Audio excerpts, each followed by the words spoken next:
नमस्कार दोस्तों और बहुत बहुत प्रेम आप सभी को।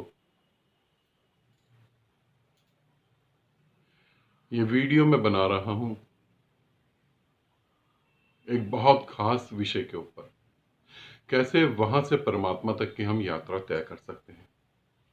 उससे पहले धन्यवाद देना चाहूंगा इस ड्रेस के लिए।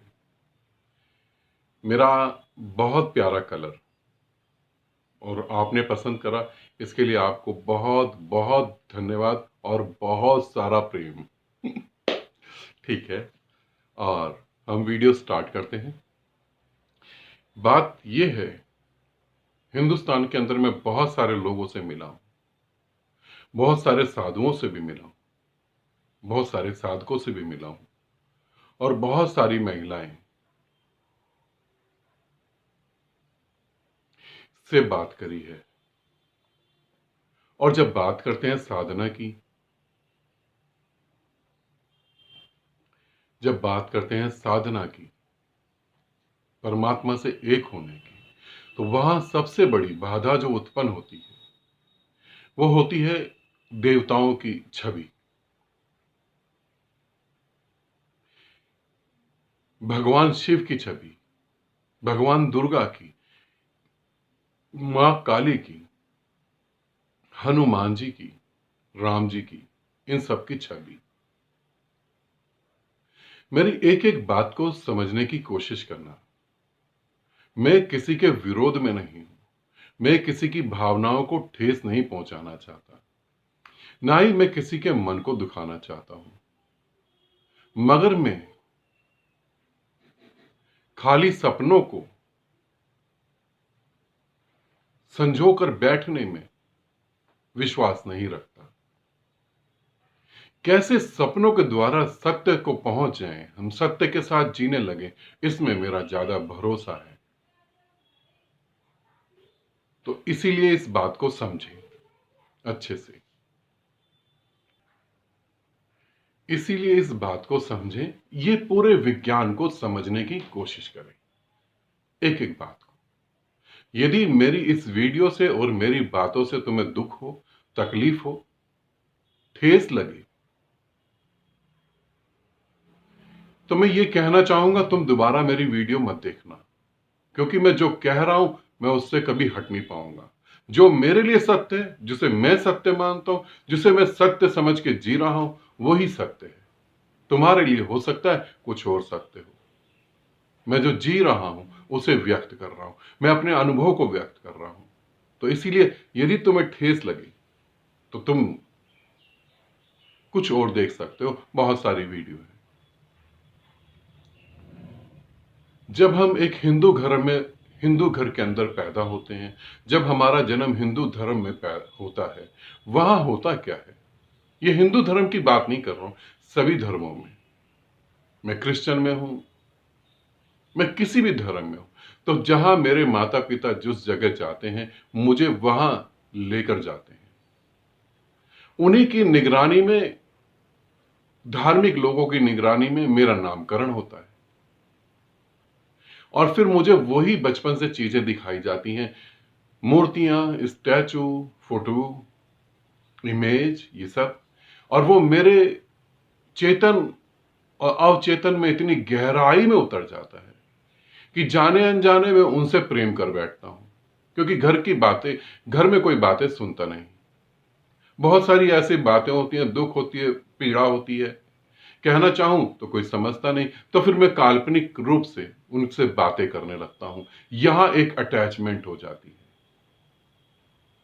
अगर मैं नशे का शौकीन हूं, समाज नशे का विरोध कर रहा है, मेरा घर नशे का विरोध करता है, क्योंकि मैं नशे का शौकीन हूं तो मेरा घर, कहीं मेरी फैमिली डैमेज होगी। मुझे अचानक पता लगता है कि भगवान शिव जो धतूरा खाते हैं, भांग खाते हैं, चरस पीते हैं, उनके सन्यासी नशे में रहते हैं और परमात्मा को पा लेते हैं। अब मैं अपना झुकाव उस भगवान शिव के प्रति करने लगूंगा, होने लगेगा कि वहां मुझे सुविधा मिल जाएगी।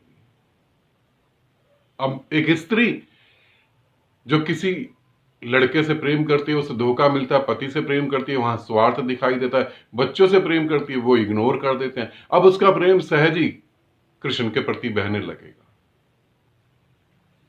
इस तरीके से हम इन चीजों से जुड़ जाते हैं। कुछ शक्ति के उपासक हैं, वो दुर्गा की, काली की पूजा करने लगते हैं और वैसे ही उनको मानने लगते हैं और ये सब चीजें चलने लगती हैं। अब यहां तक तो ये ठीक है, चलने लगती है, मगर हम यहीं पर रुक जाते हैं। हम उनके शारीरिक रूप पर रुक कर खड़े हो जाते हैं और वो उनका शारीरिक रूप नहीं, वो हमारी ही मन की एक कल्पना होती है, वो हमारे ही मन का एक हिस्सा होता है। हम अपने को दो हिस्सों में बांट देते हैं। ये एक तरीके से मानसिक बीमारी भी होती है। मैं भी रहूं और मैं शिव से बातें भी करूं। इसमें सबसे कंफर्ट क्या होता है, इसमें सबसे सुविधाजनक क्या होता है, मेरे को कहीं भी असुरक्षा नहीं, सुरक्षा महसूस होती है। मैं सुरक्षित रहता हूं सब जगह से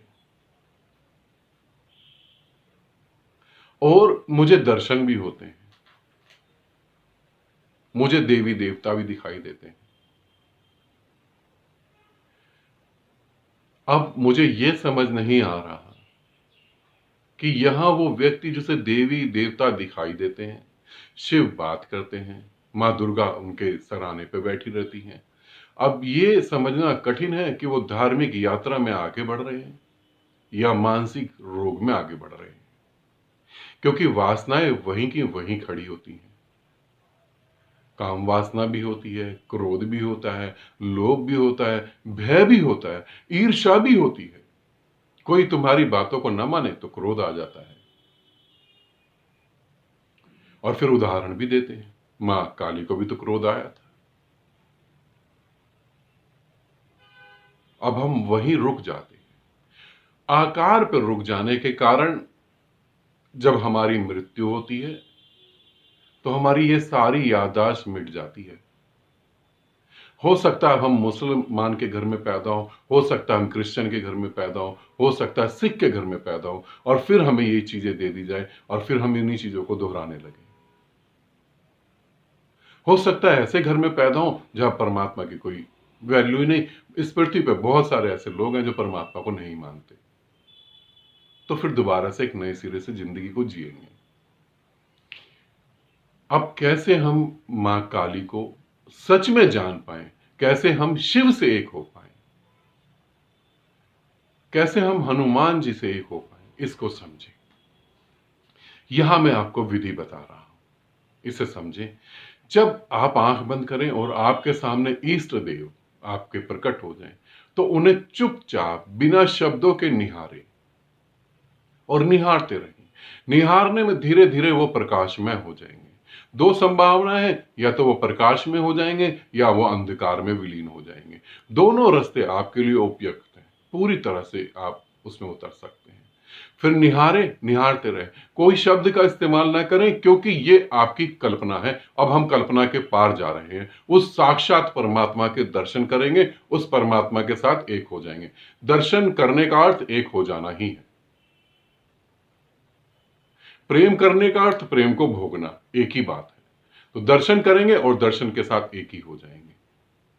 करना क्या है, बस उन्हें निहारते रहें। वो प्रकाश में हो जाएंगे या अंधकार। फिर जो प्रकाश में हो जाए या अंधकार हो जाए, उनको निहारना चालू कर दें। मैं दोबारा बोल रहा हूं, बिना शब्दों के, बिना भाव के, सिर्फ निहारें। और निहारते निहारते उस प्रकाश में एक हो जाएं। प्रकाश को भी निहारते रहें, अंधकार को भी निहारते रहें। जो भी किसी एक व्यक्ति के साथ ये दो चीजें कभी नहीं घटेंगी, या तो प्रकाश होगा या फिर अंधकार होगा। दो चीजें बिल्कुल नहीं घट सकती। अब उसे निहारें, निहारते चले जाएं। निहारते निहारते सिर्फ प्रकाश ही रह जाएगा, निहारने वाला विलीन हो जाएगा। जिस समय निहारने वाला विलीन हो जाए और प्रकाश ही रह जाए, उस समय आपने अपने भीतर बैठे परमात्मा को पा लिया। क्योंकि मैंने बहुत समझाया है, मगर लोग नहीं उस बात को समझ पा रहे सीधे सीधे कि ये कल्पनाएं हैं। तो इस तरीके से आप कल्पना का उपयोग करके भी परमात्मा के साथ एक हो सकते हैं। मगर ये जाने, ये बचपन से डाली गई आपके मन के अंदर कल्पनाएं हैं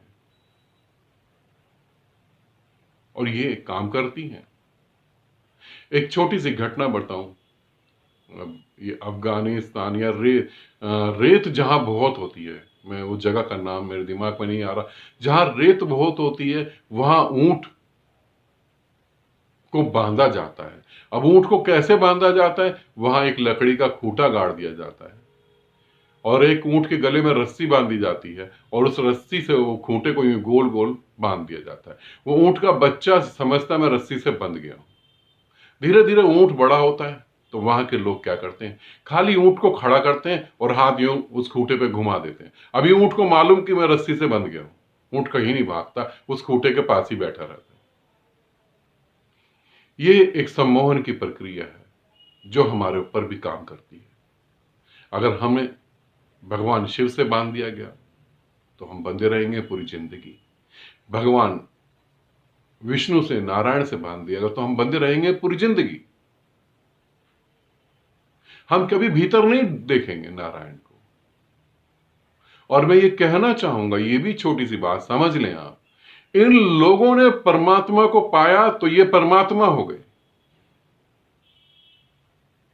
मैंने यदि परमात्मा को पाया तो आप सबके लोगों की निगाह में मैं परमात्मा हो गया।